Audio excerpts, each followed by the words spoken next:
जय श्री राम। शंखनाद में आपका स्वागत है। राहुल गांधी अभी तक वीर सावरकर का अपमान करते थे। महाराष्ट्र की ही धरती पर वीर सावरकर के खिलाफ आपत्तिजनक शब्दों का उन्होंने इस्तेमाल किया है, लेकिन अब राहुल गांधी ने छत्रपति शिवाजी महाराज को भी नहीं छोड़ा। उन्होंने शिवाजी महाराज का भी अपमान किया, उनके लिए अपमानजनक बातें लिखी और उन पर माफी तक नहीं मांगी है। राहुल गांधी ने जब ऐसे शुभ अवसर पर, जब शिव जयंती थी, शिवाजी महाराज की जयंती थी, तब उन्होंने इस तरह का ट्वीट किया, उसमें गलत शब्दों का इस्तेमाल किया और उसके लिए उन्होंने अपनी गलती भी नहीं मानी। 19 फरवरी को राहुल गांधी ने ये ट्वीट किया, जब पूरा देश शिवाजी महाराज को नमन कर रहा था, जब उनकी जयंती धूमधाम से मनाई जा रही थी, तब राहुल गांधी ने उनके लिए जो शब्द लिखे हैं वो राहुल गांधी के अगंभीरता, उनके हल्केपन और उनके शिवाजी महाराज के लिए जो उनकी सोच है वो दिखाता है कि वो उनके लिए जैसे जो पूरे देश के लिए जो देवता स्वरूप है वो राहुल गांधी के लिए कुछ नहीं है, इसलिए वो अगंभीरता से उनके लिए वो शब्द लिखते हैं। राहुल गांधी के इस ट्वीट पर जो उन्होंने एक्स पर पोस्ट किया है उस पर हंगामा हो गया है। एकनाथ शिंदे से लेकर भाजपा के नेताओं ने उनका विरोध किया है, उन पर देश विरोधी मुकदमा चलाने तक की बात कह दी है, उनसे माफी मांगने को कहा है, लेकिन राहुल गांधी ठेठ बेशर्म और उन्होंने कोई माफी नहीं मांगी। आप राहुल गांधी के ट्वीट को देखिए कि उन्होंने क्या लिखा है और ये उनको जवाब देना चाहिए कि उन्होंने हल्केपन में लिखा, कि जानबूझकर लिखा और उन्होंने माफी क्यों नहीं मांगी। राहुल गांधी ने 19 फरवरी को शिव जयंती पर एक पोस्ट किया एक्स पर, उसमें लिखा है, छत्रपति शिवाजी महाराज जी की जयंती पर उन्हें सादर नमन और अपनी विनम्र श्रद्धांजलि अर्पित करता हूँ। अपने साहस और शौर्य से उन्होंने हमें निडरता और पूरे समर्पण के साथ आवाज उठाने की प्रेरणा दी। उनका जीवन हम सभी के लिए सदैव प्रेरणा स्रोत रहेगा। अब राहुल गांधी ने ये ट्वीट किया है जयंती पर, यानी कि जब शिवाजी महाराज का जन्म हुआ था, लेकिन उन्होंने ट्वीट इस तरह किया है कि जैसे शिवाजी महाराज की पुण्यतिथि हो। उन्होंने श्रद्धांजलि अर्पित की है कि मैं उन्हें विनम्र श्रद्धांजलि अर्पित करता हूं। अब राहुल गांधी क्या ये ट्वीट करते हुए, या उनकी टीम में जिसने ट्वीट किया, राहुल गांधी को तो दिखाया ही होगा कि क्या उनको ये एहसास नहीं था कि वो किस दिन ट्वीट कर रहे हैं। कितनी बड़ी बात है कि शिवाजी महाराज की जयंती है और आप पुण्यतिथि वाला ट्वीट कर रहे हैं। ये दिखाता है कि आप कितने गंभीर हैं, आप कितने कैजुअल तरीके से हिंदुओं को और उन हिंदुओं द्वारा पूजे जाने वाले आदर्शों को किस तरह से लेते हैं, ये दिखाता है। आपने एक ट्वीट करना है, एक पोस्ट करना है, बस खाना पूर्ति के लिए कर दिया, लेकिन उसमें क्या लिखा है इसका आपने ध्यान ही नहीं दिया। देखिए, श्रद्धांजलि श्रद्धा द्वारा अर्पित कोई चीज है, कोई शब्द है, उसके लिए इस्तेमाल किया जाता है। श्रद्धांजलि शब्द अधिकतर मृत्यु के दौरान श्रद्धांजलि अर्पित करने के लिए होता है। बहुत टेक्निकलिटी में जाएंगे तो बात अलग है कि आप इसको सही भी ठहरा दें, जैसे कि कांग्रेस ने सफाई दी। हर्षवर्धन सपकाल है जो महाराष्ट्र कांग्रेस के अध्यक्ष हैं, उन्होंने इसको एक्सप्लेन करके बता दिया कि ये तो राहुल गांधी कहना चाहते थे कि वो अभिवादन करते हैं, वो विनम्रता से नमन करते हैं, उनका ये कहना था। ये अनुवाद की त्रुटि है, यानी कि ट्रांसलेशन इनका गलती से अनुवाद ऐसा हो गया और उसमें श्रद्धांजलि आ गई। अब ये जो अनुवाद है वो अनुवाद कोई एक्स द्वारा तो किया नहीं गया है, ये तो इन्होंने हिंदी में ही ये पोस्ट किया था, तो यानी कि राहुल गांधी ने अंग्रेजी में लिख के दिया था, उनकी टीम ने गलत अनुवाद किया है। अगर त्रुटि है तो त्रुटि सुधारे, त्रुटि आप मानते हैं तो उसे सुधारे और उसके लिए माफी मांगे, कम से कम सुधार तो ले। और अगर आप इसे सही कहते हैं तो फिर इसे त्रुटि ना कहें, तो फिर कहें हमने ये तो सही लिखा है, आप ही इसको गलत लिख रहे हैं। पुण्य जो जयंती है उस पर श्रद्धांजलि लिखा जा सकता है। तो कांग्रेस ये समझ नहीं पाती कि राहुल गांधी जो अपने गलत बयान दे देते हैं, गलत पोस्ट लिख देते हैं, उसको क्या करे। बार बार सफाई देने आना पड़ता है, कभी पवन खेड़ा आते हैं, कभी जयराम रमेश आते हैं, अब जो है हर्षवर्धन सपकाल को आना पड़ा, क्योंकि राहुल गांधी अपने अल्प ज्ञान में, अपनी लापरवाही में और अपनी जानकारी के अभाव में वो इस तरह के उटपटांग बयान देते हैं, जिसमें फिर पूरी कांग्रेस जो है दिन भर सफाई देती रहती है। और यही राहुल गांधी ने किया, लेकिन उन्होंने छत्रपति शिवाजी महाराज के उनके सम्मान के साथ खिलवाड़ किया है। ये शब्द कोई गाली नहीं है, ये शब्द कोई ऐसा शब्द नहीं है कि उससे जो है किसी के लिए इनके शिवाजी महाराज को बुरा कहा जा रहा हो, ऐसा नहीं है। लेकिन ये शब्द दिखाता है कि राहुल गांधी शिवाजी महाराज को लेकर कितने गंभीर हैं, ये बात ये दिखाती है। अब आप ये समझिए, अगर किसी के घर में मृत्यु हो जाए, निधन हो जाए और आप वहां पर किसी के जन्म की बधाई देने लगे, जन्मदिन की बधाई देने लगे और जन्मदिन पर आप मृत्यु का शोक मनाने लगे, तो ये कैसा लगेगा? आपकी कितनी बेइज्जती होगी और लोग क्या समझेंगे कि ये कैसा व्यक्ति है कि इसको इतनी भी समझ नहीं है कि इस मौके पर क्या बोलना चाहिए। तो यहाँ बात ये होती है कि वो ऐसे शब्द नहीं होते हैं जो किसी गाली की या किसी बुरे शब्द की कैटेगरी में आए, लेकिन ये दिखाता है कि ये व्यक्ति जो है ये बिल्कुल ही अगंभीर व्यक्ति है, हल्के किस्म के व्यक्ति है और जिस मौके पर क्या बोलना है इन्हें ये भी नहीं पता है और जिस चीज के लिए बोल रहे हैं उस चीज को भी एक गंभीरता से नहीं लेते हैं। तो ये बात दिखाता है और यही दिखाता है कि राहुल गांधी ने छत्रपति शिवाजी महाराज को गंभीरता से नहीं लिया, उनके योगदान को, देश में उनके योगदान को, स्वराज के लिए, हिंद के लिए, हिंदवी के लिए उनकी कोशिशों को, उनके त्याग को, बलिदान को राहुल गांधी ने सम्मान नहीं दिया, उन्होंने अपमान किया है। ये गलत तरीके से उन्होंने उन्हें उनके जयंती पर गलत तरीके से उन्होंने ये पोस्ट किया है, इस पर राहुल गांधी को माफी तो मांगनी ही चाहिए। वो दूसरों के पोस्ट तो देख लेते, आज शिवाजी महाराज की जयंती पर जो पोस्ट किए जा रहे हैं उसमें क्या लिखा जा रहा है? शत शत नमन, कोटि कोटि नमन,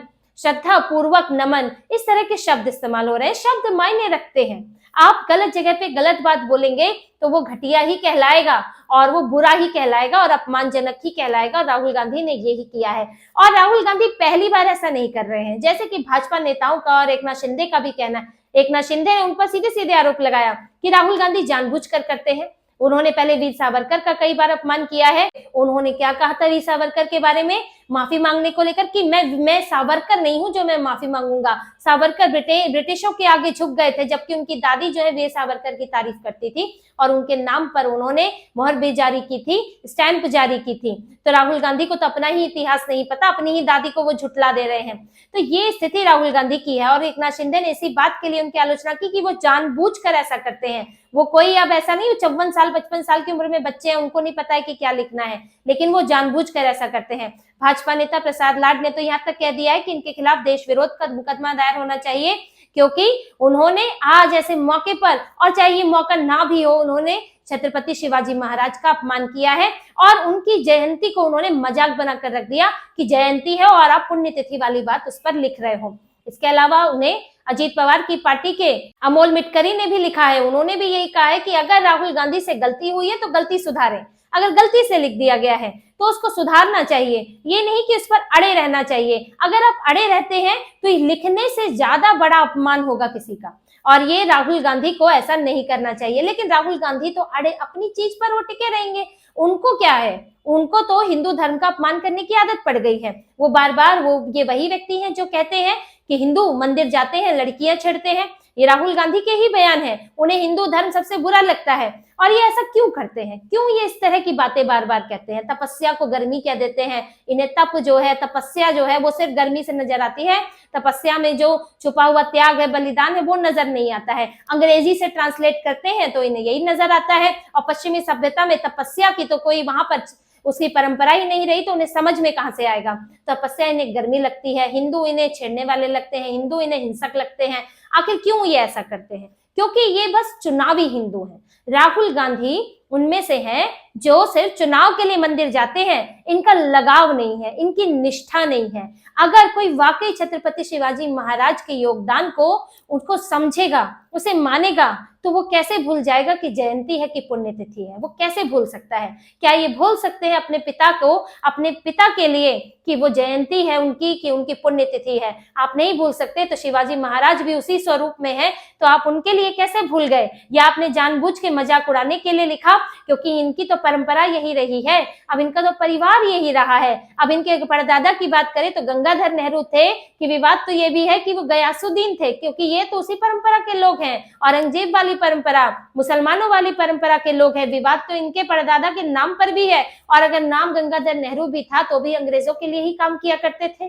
पूरा इनका तो अतीत ही वही रहा है। मोतीलाल नेहरू हो कि जवाहरलाल नेहरू, जो कि अंग्रेजों के हाथ की कठपुतली बनी रहे, और इनकी दादी जो औरंगजेब की कब्र पर गई थी तो उनको वहां पर वो भावुक हो गई, भाव विभोर हो गई। तो पूरी इनकी मुस्लिम परस्ती की इनका पूरा इतिहास रहा है, राहुल गांधी के परिवार का। और इनके जो पिताजी की बात करें तो उसमें तो उनके क्या कहने, यूसीसी सबको याद है, शाहबानो का मामला सबको याद है, कि उन्होंने क्या कहा था। और राहुल गांधी जो बातें हिंदुओं के आदर्शों के लिए, हिंदू देवताओं, हिंदू मंदिरों के लिए कहते हैं, क्या वो कभी मुसलमानों के लिए बातें कह पाते हैं? क्या कभी उन्होंने ईद के अवसर पर इस तरह की बातें कही हैं? क्या उन्होंने कभी मुस्लिम त्योहारों, मुस्लिम जो उनके अपने देवता, अपने भगवान है, देवता तो है ही नहीं, जो उनके अपने भगवान है, क्या उनके लिए उन्होंने ये शब्द इस्तेमाल किए हैं? लेकिन वो कभी नहीं कर सकते। लेकिन हिंदुओं के लिए करेंगे, हिंदुओं के लिए सारी अपमानजनक बातें करेंगे। महाकुंभ को लेकर इस पर तो उनको बड़ी दिक्कत होगी, वीआईपी की बात करेंगे, लेकिन खुद महाकुंभ में स्नान नहीं कर पाएंगे। वहां जाने में कंफ्यूज है कि जाए कि नहीं जाए, क्योंकि आस्था नहीं है, क्योंकि हर वो हिंदू जा रहा है जो जा सकता है, जिसकी आस्था है। लेकिन राहुल गांधी और उनकी बहन प्रियंका वाड्रा वो जो है कंफ्यूज है। आपको इस पे तो दिक्कत होती है कि अरे कुंभ में जो है भगदड़ हो गई, लोग मर गए, इस पर हजारों मर गए, मल्लिकार्जुन खड़गे लिखते हैं। लेकिन जब लालू प्रसाद यादव कहते हैं कुंभ फालतू है, जब ममता बनर्जी मृत्यु कुंभ कहती है, तो आप आपत्ति नहीं करते। तब आपको बुरा नहीं लगता कि हिंदू धर्म का अपमान है? कैसे बुरा लगेगा? क्योंकि आप हिंदू धर्म को गंभीरता से लेते ही नहीं। आप दिखावे के हिंदू हैं जो टी शर्ट के ऊपर जनेऊ दिखाते हैं, और ये अपने राजनीतिक तौर पर मन से जो है, ये तो मुस्लिम परस्ती वाले रहे हैं और परवरिश में ईसाई है, ईसाई माँ के साथ पले बड़े, पिता चले गए जल्दी, दादी चली गई जल्दी, ईसाई माँ ने पाला और उन्हीं की परवरिश में ईसाई की तरह पले बड़े। इनके मन में तो जो है वो ईसाइयत भरी हुई है, तो ये कैसे इन्हें हिंदू धर्म से लगा होगा? इसीलिए ये आपने इन्हें कोई हिंदू त्योहार मनाते नहीं देखा होगा। राहुल गांधी को कभी आपने देखा है कि वो लक्ष्मी पूजन कर रहे हैं, वो होली मना रहे हैं, वो कोई नवरात्रों का व्रत रखा है, नवरात्रि में कंजका खिला रहे हैं? कोई आपने उन्हें व्रत त्योहार मनाते नहीं देखा होगा। जबकि वो खजूर खाने जरूर पहुंच जाते हैं ईद पर, उनकी खूब तस्वीरें मिल जाएंगी, टोपी पहनकर, साफा पहनकर खजूर खाने वाली है। आप इनके पूरे खानदान को देख लीजिए, किसी को कोई हिंदू धर्म से कोई मतलब नहीं है, सिर्फ बेवकूफ बनाते हैं कि आप आरती उतारेंगे, मंदिर जाएंगे ताकि हिंदुओं के वोट बढ़ सके, जाति जनगणना की बात करेंगे, हिंदुओं को बांट सके। चाहे किसी भी राज्य में, देश के स्तर पर ओबीसी क्यों कह रहे हैं? हिंदुओं को बांटने के लिए। मुसलमान एकजुट रहें, ये यही चाहते हैं। मुसलमानों की जाति कभी नहीं दिखती राहुल गांधी को। मुसलमान एकजुट रहे लेकिन हिंदू बट जाएं, यही ये चाहते हैं। और वो ये मान ले हिंदू बटने के साथ साथ कि राहुल गांधी भी हिंदू हैं, तो वो सही कह रहे होंगे, जबकि राहुल गांधी सिर्फ चुनावी हिंदू हैं। इन्हें कोई लगाव हिंदू धर्म से नहीं है, कोई मतलब हिंदू धर्म से नहीं है, इन्हें सिर्फ मुसलमानों से मतलब है। और अभी तो देखिए तेलंगाना में इन्होंने रोजे के दौरान 4 बजे की छूट दे दी सरकारी अधिकारियों को। कांग्रेस की सरकार है कि सरकारी अधिकारी शाम 4 बजे रोजे के दौरान, चाहे रोजा रखा हो या ना रखा हो, लेकिन वो जा सकते हैं शाम 4 बजे। जबकि हिंदुओं को ऐसी कोई छूट नहीं है अपने व्रत त्योहार में। नवरात्रि के व्रत में आप दे दो ऐसी छूट, या कोई और व्रत वहां जो रखे जाते हैं, लेकिन सारी सुविधाएं तो आप मुसलमानों को दोगे, क्योंकि मुसलमानों के वोट चाहिए। तो कांग्रेस, राहुल गांधी पूरी तरह मुस्लिम पार्टी बन चुके हैं और राहुल गांधी मुस्लिम नेता बन चुके हैं। और अब उन्हें हिंदुओं का और हिंदुओं के आदर्शों का, भगवानों का, हिंदू धर्म का अपमान करने में मजा आने लगा है। तो इसी तरह की और खबरें और विश्लेषण आपके लिए लाते रहेंगे। हमसे जुड़े रहिए, सब्सक्राइब कीजिए, कमेंट कीजिए। बहुत बहुत धन्यवाद। जय श्री राम।